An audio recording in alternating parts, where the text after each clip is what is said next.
Hi everyone, আশা করছি তোমরা সবাই খুব ভালো রয়েছো, সুস্থ রয়েছো। আমিও ভালো রয়েছি। আজকে তোমাদের সাথে শেয়ার করব একটা অ্যাকনি প্রোন স্কিনের কি করে মেকআপ তোমরা করবে, কভারেজ কি করে আনবে, আর তার সাথে শেয়ার করব তোমাদের সাথে অ্যাকনি স্পট কি করে হাইড করতে হয় এবং অ্যাকনির যে বাম্পিনেসগুলো রয়েছে সেগুলো কি করে তোমরা ম্যানেজ করবে। তো তারই টিপস কিন্তু আজকে শেয়ার করব। তো সবার ফার্স্টে দেখতেই পাচ্ছ আমার স্কিনের এখন কন্ডিশন খুবই খারাপ, কেননা আমার একটু হরমোনাল ইমব্যালেন্সের কারণে স্কিনের মধ্যে প্রচুর পিম্পলস হচ্ছে। এই জ লাইন এরিয়াতে বিশেষ করে অনেক বেশি হচ্ছে। প্রত্যেক কটায় কিন্তু অ্যাক্টিভ অ্যাকনি রয়েছে। যাদের অ্যাক্টিভ অ্যাকনি রয়েছে এবং স্পট রয়েছে তাদের জন্য ভিডিওটা কিন্তু অনেক হেল্পফুল হতে চলেছে। আর যাদের পুরো ক্লিয়ার স্কিন তারা আমার আগের ভিডিও দেখতে পারো। আমার স্কিনটা তখন ক্লিয়ার ছিল, তখন প্রচুর ভিডিও মেকআপের আমি তোমাদের সাথে শেয়ার করেছি। তো চলো, তো সবার ফার্স্টে দেখো আমার ডক্টর যেটা সাজেস্ট করেছিল সেই ময়শ্চারাইজারটাই আমি ইউজ করেছি। তাদের এরকম প্রচণ্ড সেন্সিটিভ স্কিন আমি সাজেস্ট করব যে তারা একটা খুব ভালো ময়শ্চারাইজার ইউজ করো, যেটা নন কমেডোজেনিক হবে এবং তোমার স্কিনে কোনো রকম পোর্সকে ব্লক করবে না। আমি প্রাইমারটা সেদিনকে স্কিপ করেছি। তোমাদের যাদের প্রচণ্ড ওপেন পোর্সের প্রবলেম রয়েছে তারা তোমার প্রাইমার ইউজ করতে পারো। একটা কথা সবসময়ের জন্য মনে রাখতে হবে যে যাদের এরকম অ্যাক্টিভ অ্যাকনি রয়েছে তারা যতটা পারো ততটা কম প্রোডাক্ট ইউজ করো।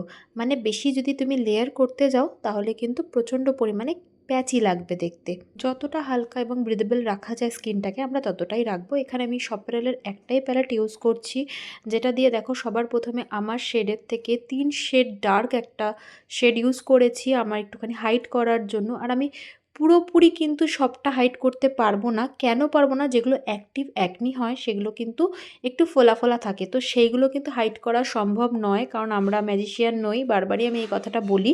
তবে যদি কোনো স্পট থাকে সেটা কিন্তু আমরা অবশ্যই হাইড করতে পারবো। ওই বাম্পিনেসটা কিন্তু সামনে থেকে আসলে একটু ভিজিবল হবেই, কারণ এটা ফোলা জায়গাটা কিন্তু আমরা কোনোভাবে সেটাকে সেই অর্থে ঢাকতে পারবো না। ডার্ক শেডটা আমি অ্যাপ্লাই করার পর আমার শেডের থেকে এক শেড ডার্ক আমি ইউজ করেছি তার ওপরে।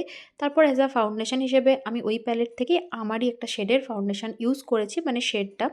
তারপরে জাস্ট দেখো একদম অল্প ইউজ করেছি, এমন কিছু এক্সট্রা কিছু করিনি। তারপর আমি সপেরালের একটা পাউডার ইউজ করেছি, ওটা ওয়াটারপ্রুফ বেসের জন্য ভীষণ ভালো একটা পাউডার, তোমরা নিতে পারো যারা নিতে চাইছো।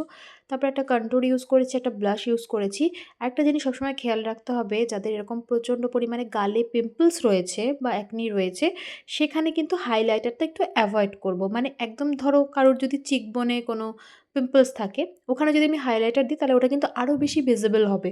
তো ওই জায়গাটাকে ছেড়ে যতটুকু দেওয়া যায় ততটুকুই দেবো। এখানে আমি হাইলাইটার ইউজ করছি হচ্ছে রেভলিউশনের সোফেক্স প্যালেটটা। তারপর আমি এখানে মিডাস দিচ্ছি, মানে প্যাকের ফিক্সার। তারপর একটুখানি শুকিয়ে নিচ্ছি ভালো করে। দেখো বেস কিন্তু একদম মোটামুটি রেডি। আমার এরকম হালকা বেসই ভীষণ পছন্দ নিজের ক্ষেত্রে।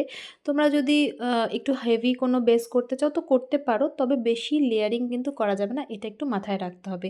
আর তারপর আমি এই আই মেকআপটা করেছিলাম একটা স্মোকি কাইন্ড অফ। তোমরা যদি এই আই মেকআপটা দেখতে চাও তো আমি আলাদা করে একটা ভিডিও তোমাদের জন্য বানিয়ে দেবো।